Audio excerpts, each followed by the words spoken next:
Hello my dear students, आज शुरू करते हैं क्लास 8 साइंस चैप्टर 2 और जिसका नाम है माइक्रो ऑर्गेनिजम्स फ्रेंड्स एंड फो। इसके कुछ टॉपिक हमारी जो पार्ट 1 वीडियो थी इस चैप्टर की उसमें कवर हो गए हैं।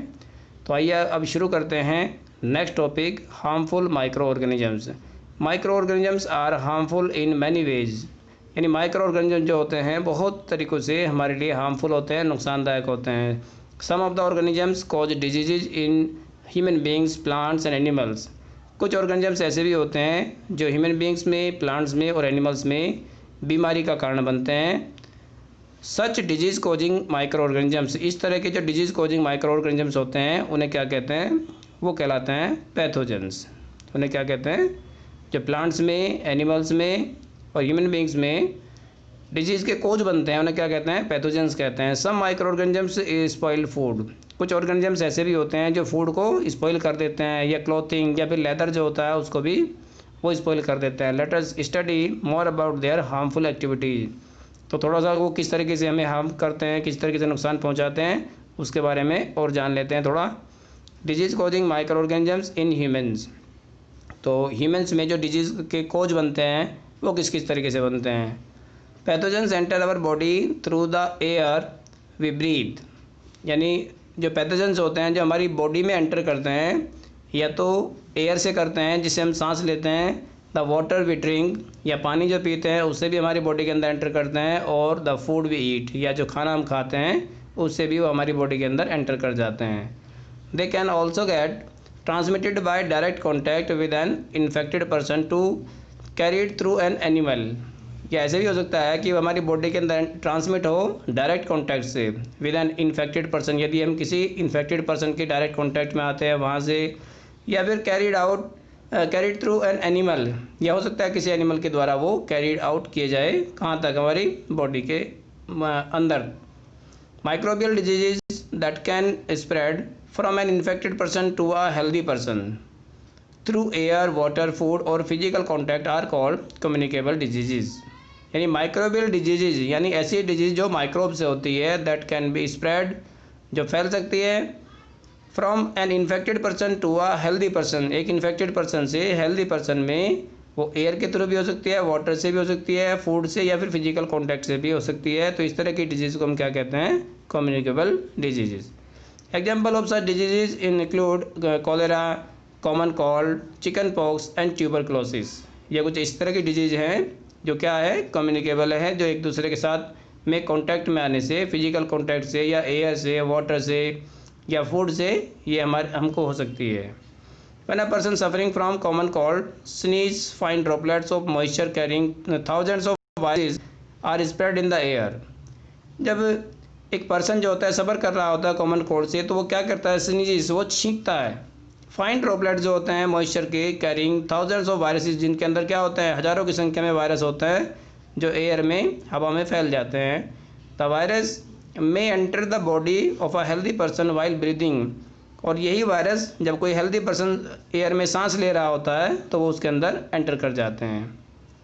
तो यहीं से क्या होता है? हमारी बॉडी के अंदर ये एंटर कर सकते हैं और एक नया होस्ट मिल जाता है उनको स्प्रेड कर होने के लिए, एक नई डिजीज़ फैलाने के लिए एक नया होस्ट यानी जिसके अंदर वो एंटर कर जाते हैं। There are some insects and animals which acts as carriers of disease causing microbes.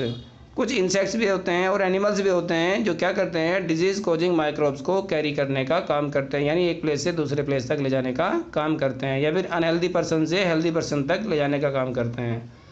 इनमें house flies is one such career. इसमें क्या होता है? हाउस फ्लाई जो होता है कॉमन करियर भी होता है। ये क्या करता है? ज़्यादातर हाउस फ्लाई जो मक्खी जो होती है वो क्या करती है? माइक्रोब्स को ट्रांसफ़र करने में हेल्प करती है। The fly sit on the garbage and animal excreta. जो मक्खियाँ जो होती है कहाँ बैठती है? गार्बेज पे जो कूड़ा होता है उस पर बैठते हैं, जो भी एनिमल एक्सक्रेटा जो होता है उस पर बैठ जाती है। Pathogens stick to their bodies, pathogen जो होते हैं उनकी बॉडी पर चिपक जाते हैं। When these flies sit on uncovered food they may transfer the pathogens. तो जब वे उड़ती है या उसमें बैठ जाती है किसी, जो हमारा अनकवर्ड फूड जो होता है, जो बिना ढका हुआ खाना होता है, उस पर जाकर के बैठ जाती है और वहाँ उन पैथोजेंस को ट्रांसफ़र कर देती है जो वो गार्बेज से लेकर के आई है। However it's the contaminated food is likely to get sick. और कभी कभी क्या होता है, जो कंटेमिनेटेड फूड जो होता है, जो संदूषित खाना जो होता है, वो भी एक बीमारी का कारण बन सकता है, उससे भी हम बीमार हो जाते हैं। So it is advisable to always keep food covered. तो ये सलाह दी जाती है कि हमेशा अपना जो खाना होता है उसको कवर करके रखे, ढक के रखे। Avoid consuming uncovered items of food. और जो भी अनकवर्ड फूड आइटम्स होते हैं उनको अवॉइड करें, उनको ना खाएं। Another example of a career is the female anopheles mosquito. एक दूसरा करियर जो होता है ये भी बहुत ज़्यादा कॉमन होता है। और क्या नाम है इसका, फीमेल एनोफिलीज। ये एक मॉस्किटो है जो क्या करता है, which carries the parasites of malaria. जो मलेरिया जो होता है उसके पैरासाइट को कैरी करने का काम करता है।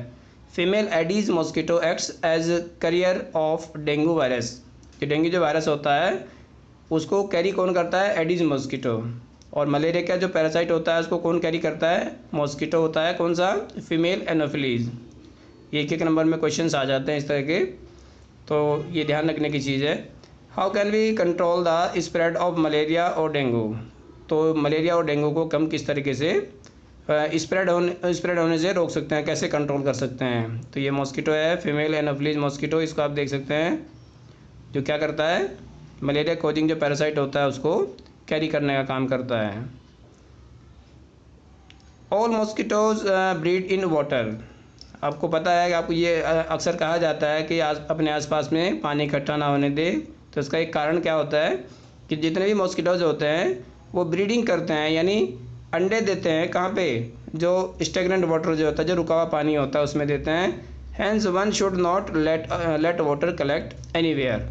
तो किसी को भी अपने आसपास में पानी इकट्ठा नहीं होने देना चाहिए। इन coolers, tyres, flower pot etcetera, इन किसी में भी कई बार क्या होता है, बारिश का पानी इनमें इकट्ठा हो जाता है। तो इस तरीके से पानी इकट्ठा ना होने दे। By keeping the surroundings clean and dry we can prevent mosquitoes from breeding. तो हम अपने सराउंडिंग्स को साफ़ सुथरा रख करके मॉस्किटोज़ के जो ब्रीडिंग जो करते हैं वो उसको हम प्रिवेंट कर सकते हैं, उसको रोक सकते हैं। Try to make a list of measures which help to avoid the spread of malaria. तो इसमें आप कुछ अपने आप से भी कुछ इस तरह की चीज़ें बता सकते हैं कि जिससे मॉस्किटो की जो ब्रीडिंग होती है उसको अवॉइड किया जा सके, उसको रोका जा सके। एक ये टेबल दे रखी है यहाँ पे, some common human disease caused by micro organisms. यानी ह्यूमन में जो तरह तरह की डिजीज़ होती है, तरह तरह की जो बीमारियाँ हो जाती है, वो किसकी वजह से होती है। तो ह्यूमन डिजीज़ है जैसे ट्यूबरक्लोसिस हो गया, मिसिल्स हो गया, chicken pox, polio, cholera, typhoid. तो ये सब क्या है, हेपेटाइटिस होता है, हेपेटाइटिस बी, मलेरिया। तो इनका कहीं ना कहीं ये कारण भी होता है, कहीं ना कहीं ये कोज भी होता है, जो पॉजिटिव माइक्रो ऑर्गेनिज्म होता है। किसी का बैक्टीरिया होता है, किसी का वायरस होता है। इसके बाद यह मोड ऑफ ट्रांसमिशन, यानी किसके थ्रू वो हमारी बॉडी में ट्रांसमिट होते हैं, एयर से होते हैं या वाटर से होते हैं या डायरेक्ट कॉन्टैक्ट से होते हैं या फूड से होते हैं। और इसके लिए जो प्रिवेंटिव मेजर्स हैं जनरल, यानी हम क्या ऐसी ऐसी चीज़ अपनाएं जिससे हम उन डिजीज़ से, उन बीमारियों से बच सके। तो ये प्रिवेंटिव मेजर्स है। इस टेबल को आप बहुत अच्छे तरीके से समझ सकते हैं। इसके बाद देखते हैं सम ऑफ कॉमन डिजीज़। कुछ जो कॉमन डिजीज होती है इनमें से affecting humans, their mode of transmission and few general methods of prevention are given in table 2.1। जैसे कि मैंने अभी बताया, तो उसमें टेबल में वो सब कुछ दिया हुआ है। तो यहाँ से आप इसको देख सकते हैं। Disease causing micro organisms in animals. अब एनिमल्स में भी कुछ ऐसी डिजीज होती है जो माइक्रो ऑर्गेनिजम्स के कारण से होती है। Several micro organisms not only cause disease in humans and plants. केवल ह्यूमंस में और प्लांट्स में ही डिजीज़ नहीं होती, जो अदर एनिमल्स जो होते हैं उनमें भी इस तरह की बीमारियां हो जाती है। तो और देख लेते हैं यहाँ पे इन अदर एनिमल्स, जो दूसरे तरह के जो एनिमल्स होते हैं उनमें हो जाते हैं। फॉर एग्जांपल जैसे एंथ्रेक्स होता है in a dangerous human and cattle disease caused by a bacterium. ये एक एग्जांपल है। एंथ्रेक्स एक डिजीज़ होती है जो बहुत डेंजरस होती है ह्यूमन और कैटल के लिए, पशुओं के लिए भी बहुत काफ़ी घातक होती है। और किसके द्वारा होती है, बैक्टीरियम के द्वारा होती है। Foot and mouth disease of cattle is caused by a virus. जो फुट एंड माउथ का जो हो जाता है, जो भी कैटल होते हैं, जो हमारे जो पशु होते हैं, उनके मुंह में और पैरों में छाले पड़ जाते हैं, जिसको फुट एंड माउथ डिजीज़ बोलते हैं। और ये किसकी वजह से होता है, ये वायरस की वजह से होता है। Disease causing micro organisms in plants, यानी प्लांट्स के अंदर, प्लांट्स में भी बहुत सारी डिजीज़, बहुत सारी बीमारियां हो जाती हैं।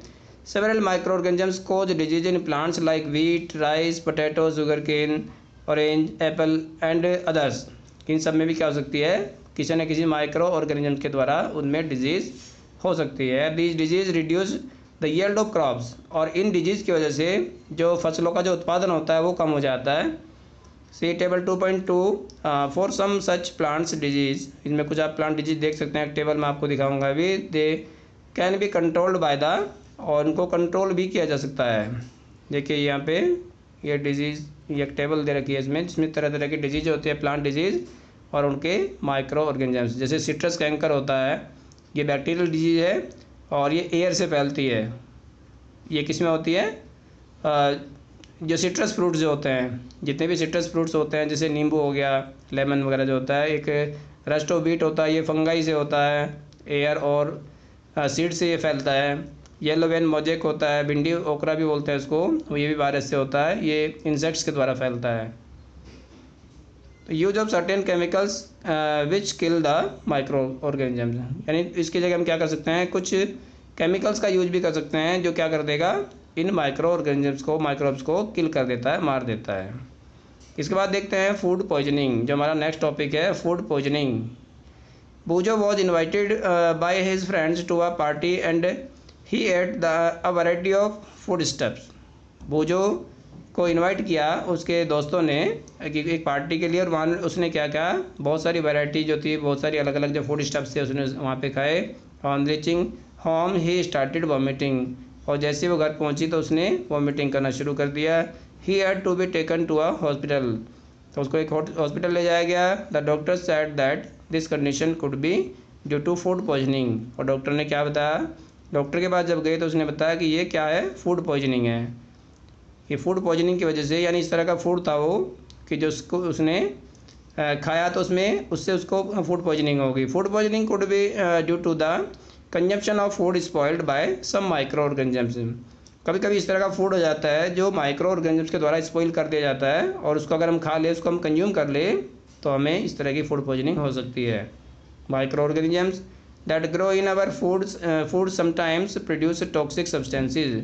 इस तरह के जो माइक्रो ऑर्गेनिज्म जो होते हैं वो ग्रो कर देते हैं हमारे फूड आइटम्स में कुछ क्या टॉक्सिक सब्सटेंसेस, कुछ ऐसे विषैले पदार्थ जो होते हैं वो बना देते हैं जो हमारे लिए क्या होते हैं, हार्मफुल होते हैं। These make the food poisonous, इनकी वजह से क्या होता है, फूड पॉइजनस हो जाता है, जहरीला हो जाता है, विषैला हो जाता है। कोजिंग सीरियस इलनेस, जिसकी वजह से सीरियस इलनेस हो सकती है, एंड इवन डेथ, और यहाँ तक कि डेथ भी हो सकती है। So it is very important that we preserve food to prevent it from being spoiled. तो ये बहुत इंपॉर्टेंट है कि हम फूड को प्रिजर्व करें और उसको ख़राब होने से बचा लें। तो ये हमारा नेक्स्ट टॉपिक क्या है, उसी के ऊपर है, फूड प्रिजर्वेशन, यानी फूड को प्रिजर्व करना, ख़राब होने से बचाना। तो in chapter 1 we have learned about the methods used to preserve and stored food grains. Chapter 1 में मैंने समझाया था आपको कि किस तरीके से जो क्रॉप का प्रोडक्शन जो होता है उसको किस तरीके से स्टोर करके रखते हैं, किस तरीके से उसको प्रिजर्व करते हैं। तो about the method use to preserve the store food, इसी तरीके से जो स्टोर्ड फूड जो होता है उसको, जो फूड ग्रेन जो होता है उसको जिस तरीके से उसको स्टोर करते हैं, उसी तरीके से जो हमारे अदर प्रोडक्ट जो होते हैं फूड के, उनको भी प्रिजर्व करके रख सकते हैं। How to be preserve cooked food at home, घर पर हम जो कुकड फूड होता है, जो पका हुआ खाना होता है, उसको किस तरीके से प्रिजर्व करें। You know that bread left unused under moist conditions is attacked by fungus। यदि ब्रेड जो होता है उसको छोड़ दे इसी तरीके से, अनयूज्ड या खाया नहीं है उसको, ऐसी मॉइस्ट कंडीशन में रख दिया, तो उस पर क्या हो जाता है, फंगस का अटैक हो जाता है, फंगस ग्रो करने लग जाता है उस पर। Micro organisms spoil our food, micro organisms हमारे फूड को स्पॉइल कर देते हैं, ख़राब कर देते हैं। Spoiled food emits bad smell and has a bad taste and changed colour, और स्पॉइल्ड फूड जो होता है उसकी स्मेल, उसका टेस्ट और उसका जो कलर होता है वो चेंज हो जाता है उसकी वजह से। Is spoiling of food a chemical reaction, क्या फूड की जो स्पॉइलिंग जो होती है, फूड का जो ख़राब होना होता है, क्या वो एक केमिकल रिएक्शन है। पहली बात, some mangoes but she could not eat them for a few days. अब पहली ने कुछ मैंगोज खरीदे लेकिन उसने वो खाए नहीं, could not eat them for a few days, कुछ दिन तक उसने नहीं खाए। Later she found that they were spoiled, उसने बाद में क्या देखा कि वो स्पॉइल्ड हो गए हैं, ख़राब हो गए हैं, एंड रोटन और सड़ गए हैं। But she knows that the mangoes pickle her grandmother makes does not spoil for a long time. लेकिन उसने वो क्या देखती है कि उसकी ग्रैंड मदर जो होता है, जो पिकल बनाती है, जो अचार बनाती है, वो एक लंबे समय तक ख़राब नहीं होता। शी इज़ कन्फ्यूज्ड, वो क्या थी, वो कन्फ्यूज थी। क्यों? क्योंकि उसने देखा कि कुछ ही दिनों में उसके जितने जो मैंगोज थे वो क्या हुए, वो ख़राब हो गए, स्पॉइल हो गए। जबकि इतने दिन का जो पिकल होता है, अचार जो होता है, जो उसकी ग्रैंड मदर डालती है, वो काफ़ी लंबे टाइम तक ख़राब नहीं होता। ऐसा क्यों? उसे कन्फ्यूजन हो रहा था। Let us study the common methods to preserve food in our homes. तो कुछ मेथड्स जानते हैं जो हमारे घरों में अपनाए जाते हैं फूड को प्रिजर्व करने के लिए।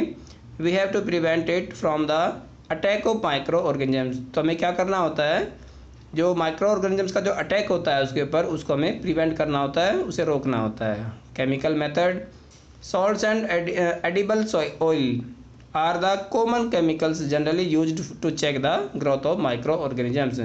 तो सॉल्ट्स जो होते हैं और जो एडिबल ऑयल जो होते हैं, एडिबल ऑयल जो हम अक्सर जो यूज़ करते हैं ऑयल्स घरों में, ये कॉमन केमिकल्स होते हैं जो जनरली यूज़ किए जाते हैं क्या करने के लिए, माइक्रो ऑर्गेनिजम्स की ग्रोथ को चेक करने के लिए, रोकने के लिए। Therefore they are called preservatives, इसलिए उनको प्रिजर्वेटिव्स कहा जाता है। वी ऐड सॉल्ट और acid preservatives to pickles to prevent the attack of microbes. यानी पिकल्स में जो अचार में क्या होता है, जो ऑयल डाला जाता है या फिर जो सॉल्ट डाला जाता है, वो क्या करता है, वो माइक्रोब्स के अटैक को प्रिवेंट करता है, रोक देता है। या उसमें एसिड जो होता है, एसिड डाला जाता है। Sodium benzoate and sodium metabisulphite are common preservatives. Sodium benzoate और सोडियम मेटाबाइसल्फेट जो होते हैं, ये ऐसे प्रिजर्वेटिव्स है जो कॉमनली यूज़ किए जाते हैं। They are also used in the jams, ये जैम्स में भी यूज होता है, स्क्वैशेस में भी यूज होता है, to check the their spoilage, उनके ख़राब होने से बचाने के लिए। Preservation by common salt, common salt से किस तरीके से हम प्रिजर्व करते हैं हमारे फूड को। Common salt has been use to preserve meat and fish for ages, मतलब काफ़ी टाइम तक उसको, फिश को या मीट जो होता है उसको प्रिजर्व करने के लिए उसको यूज़ किया जाता है कॉमन सॉल्ट को। Meat and fish are covered with dry salt to check the growth of bacteria. यानी जो मीट होता है, जो फिश होता है, उसको किससे कवर कर देते हैं, सॉल्ट से कवर कर देते हैं, बैक्टीरिया की ग्रोथ को रोकने के लिए। Salting is also use to preserve amla, raw mangoes, tamarind etcetera. जो सॉल्टिंग जो होती है, यानी नमक जो डालते हैं, नमक डाल करके क्या हो सकता है, जो आंवला होता है या जो रो मैंगोज होते हैं, जो कच्चे आम जो होते हैं, या जो इमली जो होती है, उनको प्रिजर्व किया जा सकता है। इसके बाद में आता है प्रिजर्वेशन बाय शुगर। शुगर के द्वारा किस तरीके से हम अपने खाने की चीज़ों को प्रिजर्व कर सकते हैं। जैम्स हो गया, jellies, squashes are preserved by sugar, वो शुगर से उनको प्रिजर्व कर सकते हैं। Sugar reduces the moisture content which inhibits the growth of bacteria which spoil the food. यानी शुगर क्या करता है, रिड्यूस कर देता है किसको, मॉइस्चर को, नमी को उसमें से कम कर देता है। किस में से, जो भी हमारे जो जैम्स है, जेली जो होते हैं, स्क्वैशेज जो होते हैं, उनमें से मॉइस्चर को कम कर देता है। विच इनहिबिट्स द ग्रोथ, जो ग्रोथ को रोक देता है, किसकी ग्रोथ को, बैक्टीरिया ग्रोथ को। विच स्पॉइल द फूड, जो खाने को ख़राब कर देते हैं। Preservation by oil and vinegar, अब हम ऑयल का भी यूज़ कर सकते हैं, और जो विनेगर जो होता है, जो सिरका होता है, उसका भी हम यूज़ कर सकते हैं फूड को प्रिजर्व करने के लिए। Use of oil and vinegar prevents spoilage of pickles because bacteria can not live in such an environment. यानी जो ऑयल जो होता है या विनेगर जो होता है, वो क्या करता है, हमारे जो पिकल्स वगैरह होते हैं, जो और फूड होते हैं, उनको स्पॉइल होने से बचा देता है। Because bacteria can not live, क्योंकि जो बैक्टीरिया जो होता है वो ज़िंदा नहीं रह सकता इस तरह के एनवायरनमेंट में, ना ऑयल में ज़िंदा रह सकता है, ना ही विनेगर में, जो सिरका जो होता है उसमें भी ज़िंदा नहीं रह सकता। Vegetables, fruits, fish and meat are often preserved by this method. यानी बहुत सारी वेजिटेबल्स, बहुत सारे फ्रूट्स और जो फिश होता है या मीट जो होता है, वो इसी तरीके से प्रिजर्व किए जा सकते हैं। हीट एंड कोल्ड ट्रीटमेंट, या कई बार क्या होता है, हीट एंड कोल्ड ट्रीटमेंट भी यूज़ किया जाता है फूड को प्रिजर्व करने के लिए। You must have observe your mother boiling milk before it was stored और यूज्ड। आपने देखा होगा अक्सर घरों में दूध जो होता है, उसको यूज़ करने से पहले या स्टोर करने से पहले, इसको रखने से पहले क्या करते हैं, उसको बॉईल करते हैं पहले। Boiling kills many micro organisms, boiling क्या करता है, बहुत सारे माइक्रो ऑर्गेनिजम्स को उसमें से मार देता है, ख़त्म कर देता है। तो इसलिए बॉइलिंग की जाती है। और इसमें एक और भी मेथड आएगा, उसके बारे में बताऊंगा अभी, वो बॉइलिंग के जैसा ही है। Similarly we keep our food in the refrigerator. इसी तरीके से क्या होता है, हम अपने बहुत सारे जो फूड आइटम्स होते हैं उनको रेफ्रिजरेटर में यानी फ्रिज में रखते हैं। Low temperature inhibits the growth of micro organisms या माइक्रोब्स। तो लो टेम्परेचर क्या करता है, जो ग्रोथ होती है माइक्रोब्स की उसको इनहिबिट करता है, उसको रोक देता है, कम कर देता है। आपने यहाँ देखा होगा, थोड़ा सा इसमें दिया, why does the milk that comes in packets not spoil. आपने देखा होगा जो पैकेट के अंदर जो मिल्क होता है वो ख़राब नहीं होता बहुत जल्दी से, उस पर डेट डली हुई होती है। My mother told me that the milk is pasteurised. और उसमें ये कहा जाता है कि घर में कोई भी कहता है कि ये जो मिल्क है वो ख़राब नहीं हुआ, स्पॉइल नहीं हुआ, क्योंकि वो पास्चराइज्ड मिल्क है। तो इसके बारे में जानेंगे थोड़ा सा कि पास्चराइजेशन क्या है। जैसे कि मैंने बताया था अभी, बॉइलिंग से मिलता जुलता ही होता है ये प्रोसेस, लेकिन इसमें क्या किया जाता है, ये बॉइलिंग से अच्छा माना जाता है। क्यों मानते हैं इसके बारे में बताऊंगा अभी। Pasteurised milk can be consumed without boiling, यानी बिना बॉईल किए। मैंने कहा था ना बॉइलिंग के जैसा है, लेकिन बॉईल होता नहीं उसमें। As it is free from harmful microbes. और उसमें से क्या होते हैं, जो हार्मफुल माइक्रोब्स होते हैं वो भी दूर हो जाते हैं, वो भी मर जाते हैं उसमें से। The milk is heated to about 70 degree for 15 to 30 seconds. यानी दूध को क्या करते हैं 70 डिग्री सेल्सियस पर उसको तक गर्म करते हैं उसको, और फिर 15 से 30 सेकेंड के अंदर क्या करते हैं उसको ठंडा कर दिया जाता है। And then suddenly chilled and stored. 15 से 30 सेकेंड में उसको इतना चिल्ड कर दिया जाता है, बिल्कुल ठंडा कर दिया जाता है। तो जो बैक्टीरिया 70 डिग्री सेल्सियस तक गर्म होने पर नहीं मरे या ख़त्म नहीं है उसमें से, वो अचानक से जब उसको 15 से 30 सेकंड में जब वो ठंडा होता है तो उसमें से मोस्टली बैक्टीरिया जो होते हैं वो ख़त्म हो जाते हैं। बाय डूइंग सो, यदि हम ऐसा करते हैं, it prevents the growth of microbes. इससे माइक्रोब्स की जो ग्रोथ होती है वो प्रिवेंट हो जाती है, रुक जाती है। This process was discovered by Louis Pasteur. It is called pasteurisation. और ये जो मेथड है, ये जो प्रोसेस है, कि ये किसने डिस्कवर किया था, एक साइंटिस्ट थे जिनका नाम था लुईस पास्चर। और लुईस पास्चर ने अपने ही नाम पर इस प्रोसेस को नाम दे दिया पास्चराइजेशन। तो ये बहुत ही अच्छा मेथड होता है और बहुत जगह इंडस्ट्रीज में यूज किया जाता है, खाली मिल्क के लिए नहीं, बाकी और बहुत सारी चीज़ें होती है जिनमें इस मेथड का यूज़ किया जाता है। Storage and packing. These days drying fruits and even vegetables are sold in sealed airtight packets to prevent the attack of microbes. आजकल क्या होता है, बहुत सारे ड्राई फ्रूट्स होते हैं, ये बहुत सारी वेजिटेबल्स होती है, उनको बेचा जाता है सील्ड एयर टाइट पैकेट्स में। यानी जो इस तरह के पैकेट्स होते हैं जिनमें जो एयर टाइट होते हैं, जिनके अंदर हवा नहीं जाती। और क्यों करते हैं ऐसा, to prevent the attack of microbes, जिससे माइक्रोब के अटैक को रोका जा सके, जिससे वो चीज़ स्पॉइल ना हो। और एक और नेक्स्ट टॉपिक आता है, ये बहुत अच्छा टॉपिक है, जिसका नाम है nitrogen fixation. You have learn about the bacterium rhizobium in class 6 and 7। आपने 6 क्लास में और 7 क्लास में भी एक बैक्टीरियम, जिसको हम कहते हैं राइजोबियम, इसके बारे में आपने पढ़ा होगा, सीखा होगा। It is involve in the fixation of nitrogen in the leguminous plants या पल्सीज। ये क्या करता है, ये किस में इन्वॉल्व होता है, नाइट्रोजन को फिक्स करने में। और ये नाइट्रोजन, ये बैक्टीरिया कहाँ मौजूद होता है, राइजोबियम बैक्टीरिया जो मौजूद होता है लेग्यूमिनस प्लांट्स की जो रूट्स होती है।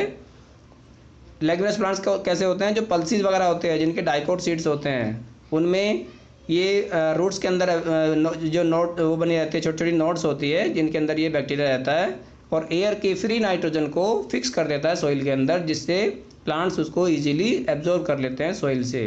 Recall that rhizobium lives in the root nodules of leguminous plants such as beans and peas with which it has symbiotic relationship. जिसमें क्या होता है, सिम्बायोटिक रिलेशनशिप भी होता है उनके अंदर, और वो एयर की फ्री नाइट्रोजन को फिक्स कर देते हैं सॉइल में। Sometimes nitrogen gets fixed through the action of lightning. कभी कभी क्या होता है, जब आपने देखा होगा, जब बारिश होती है, रेन होती है, रेन के समय में जब लाइटनिंग होती है तो उसमें टेम्परेचर बढ़ जाता है, उसकी वजह से भी क्या होता है, नाइट्रोजन फिक्सेशन होता है सॉइल के अंदर। But you know that the amount of nitrogen in atmosphere remains constant. लेकिन ये आप ये जानते हैं कि एटमॉस्फेयर के अंदर नाइट्रोजन जो होती है सबसे ज़्यादा होती है, 78% के करीब होती है। और वो कैसी रहती है, रिमेन्स कांस्टेंट, वो स्थिर रहती है, कम ज़्यादा नहीं होती। क्यों नहीं होती, क्योंकि नाइट्रोजन साइकिल चलता रहता है। नाइट्रोजन साइकिल कैसे होता है, जैसे प्लांट्स उसको यूज़ करते हैं तो फिर उनकी बॉडी डिकम्पोज होती है या तरह तरीके से जब जो रिमेन्स होते हैं जब डिकम्पोज होते हैं तो दोबारा से नाइट्रोजन एयर में चली जाती है। इसी तरीके से नाइट्रोजन का ये साइकिल चलता रहता है और वो एयर के अंदर एटमॉस्फेयर में क्या रहती है, वो कांस्टेंट रहती है, उसका जो लेवल होता है बहुत कम ज़्यादा नहीं होता। You may wonder how, let us understand this is in the next section. अभी नेक्स्ट सेक्शन में हम इसी को सीखेंगे कि किस तरीके से नाइट्रोजन जो होती है वो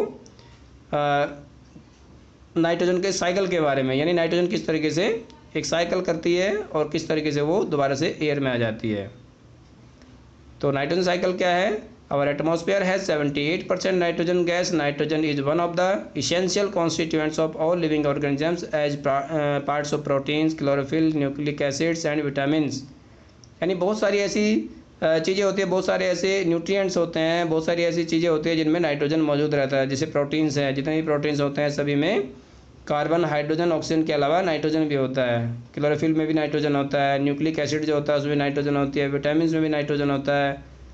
और द एटमॉस्फेरिक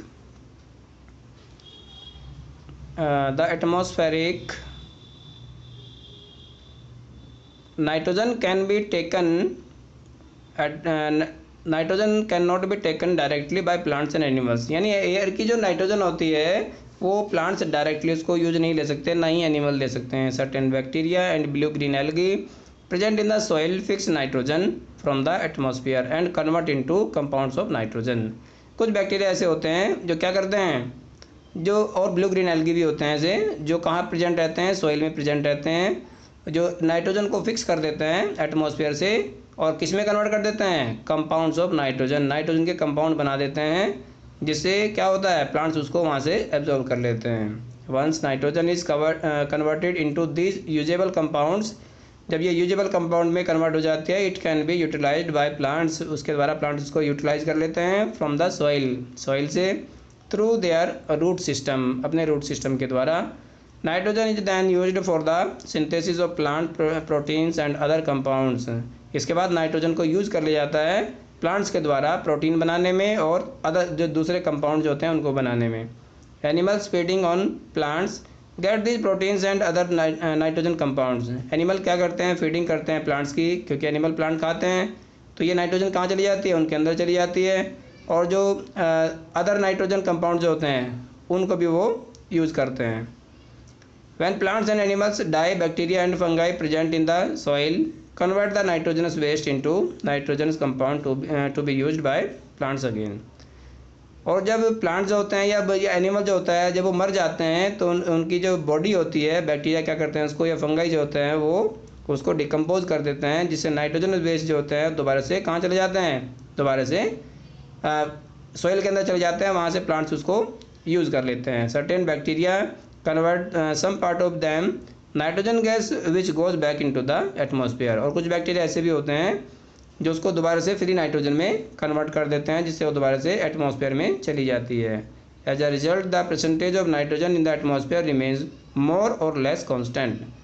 तो जिसके परिणाम स्वरूप क्या होता है, जो परसेंटेज जो होते हैं नाइट्रोजन की एटमॉस्फेयर में कैसी रहती है, वो रिमेन्स मोर और लेस कॉन्स्टेंट, यानी थोड़ा बहुत उसमें चेंज आ सकता है, बहुत ज़्यादा चेंज उसमें नहीं आता है। तो ये आप देख सकते हैं ये क्या है, एक ये साइकिल है नाइट्रोजन का। तो नाइट्रोजन साइकिल में किस किस तरीके से और किस तरीके से वो घूमती है, किस तरीके से वो एक फॉर्म से दूसरी फॉर्म में कन्वर्ट होती है। तो आप देख सकते हैं यहाँ से ये बहुत ही अच्छे से ये क्या नाम साइकिल बताया गया है। एटमॉस्फेरिक नाइट्रोजन जो होती है वो किस तरीके से लाइटनिंग और जो फिक्स करते हैं इसमें लाइटनिंग के दौरान भी फिक्स होती है और कंपाउंड में कन्वर्ट हो जाती है, जहाँ पे सॉइल में जो प्लांट्स होते हैं वो उसको यूज़ कर लेते हैं, या यहीं से डायरेक्ट अपटेक कर लेते हैं प्लांट्स यहाँ से सॉइल के अंदर से, और वो फिर उसके बाद प्लांट्स को कौन यूज़ करता है, एनिमल्स यूज़ करते हैं। एनिमल्स और प्लांट्स दोनों, क्योंकि एनिमल जो होते हैं प्लांट को खाते हैं। नाइट्रोजनस वेस्ट जो होते हैं फ्रॉम एक्सक्रीशन एंड डेथ, उसके बाद क्या होता है प्लांट की जो एनिमल की जो बॉडी होती है वो क्या होती है, डिकम्पोज होती है और दोबारा से कहाँ जाती है, सॉइल के अंदर आ जाते हैं वही नाइट्रोजन, जिससे फिर प्लांट्स उसको दोबारा से यूज़ कर लेते हैं। या फिर एयर की जो फ्री नाइट्रोजन जो होती है सॉइल से कहाँ चली जाती है, बैक्टीरिया टर्न कर देते हैं उस कंपाउंड को नाइट्रोजन में, दोबारा से नाइट्रोजन गैस में, और दोबारा कहाँ चली जाती है, वो एयर के अंदर आ जाती है। और इसी तरीके से जो इसकी जो एटमॉस्फेयर की जो नाइट्रोजन जो होती है, नाइट्रोजन फिक्सेशन बैक्टीरिया के द्वारा जो ब्लू ग्रीन एल्गी जो होते हैं वो क्या कर देते हैं, एयर में, एटमॉस्फेयर में उसको दोबारा से भेज देते हैं। Bacteria in turn fix nitrogen into nitrogenous compound, और बैक्टीरिया क्या करते हैं, उसको दोबारा से नाइट्रोजन कंपाउंड में कन्वर्ट कर देते हैं सॉइल के अंदर, और वहाँ से प्लांट्स उसको दोबारा से एब्जॉर्ब कर लेते हैं। और यही साइकिल जो होता है पूरी तरीके से चलता रहता है। इसी तरीके से जो परसेंटेज होती है नाइट्रोजन की, वो क्या रहती है, वो कांस्टेंट रहती है, फिक्स्ड रहती है एयर के अंदर। तो इसी के साथ हमारा जो चैप्टर है ये कंप्लीट हो गया, और मैं आशा करता हूँ कि आपने इसको अच्छे से समझा होगा। और जितना भी अगर मान लो आपने इसको नहीं भी देखा है सही से, तो आप इसको दोबारा से बीच बीच में एक बार देख लें, जो जो टॉपिक आपके क्लियर नहीं हुए हैं उसको क्लियर कर लें।